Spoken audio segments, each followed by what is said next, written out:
ثلاث شيوخ مصريين تم تعيينهم أئمة للمسلمين في الحرم المكي. الأول هو الشيخ عبد الظاهر أبو السمح من مواليد مركز منيا القمح في محافظة الشرقية، هو ثالث أئمة الحرم وأول إمام للحرم المكي الشريف من خارج السعودية. كان بينتمي لعيلة عرفت باهتمامها بالقرآن، فأتم حفظ القرآن الكريم كاملا على إيد أبوه وهو عنده 9 سنين. التحق بالأزهر وتعلم روايات القرآن ال7، ودرس الفقه والتفسير واللغة العربية، وعكف على دراسة كتب ابن تيمية وابن القيم. دعاه الملك عبد العزيز آل سعود سنة 1926 انه يسافر الى السعوديه عشان يتولى منصب امام الحرم الشريف. الثاني بقى هو الشيخ عبد المهيمن ابو السمح اخو الشيخ عبد الظاهر ابو السمح من مواليد مركز منيا القمح محافظه الشرقيه، وتقريبا زي اخوه اتم حفظ القران الكريم كاملا وهو عنده 10 سنين. التحق بالازهر وتعلم جميع القراءات ودرس التفسير والفقه واللغه والحديث. سافر الى دمشق وهو عنده 25 سنه، وبسبب الحرب العالميه الاولى سافر الى جده وقعد جنب اخوه الشيخ عبد الظاهر ابو السمح. عين الملك عبد العزيز آل سعود اماما للمصلين في المسجد الحرام،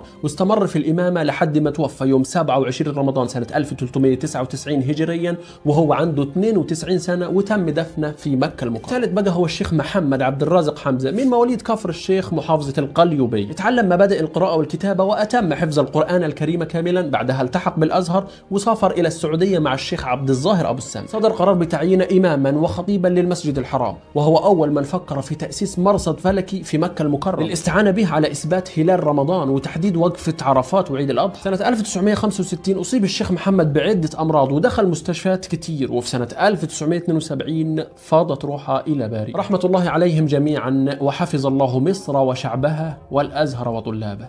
سلام عليكم.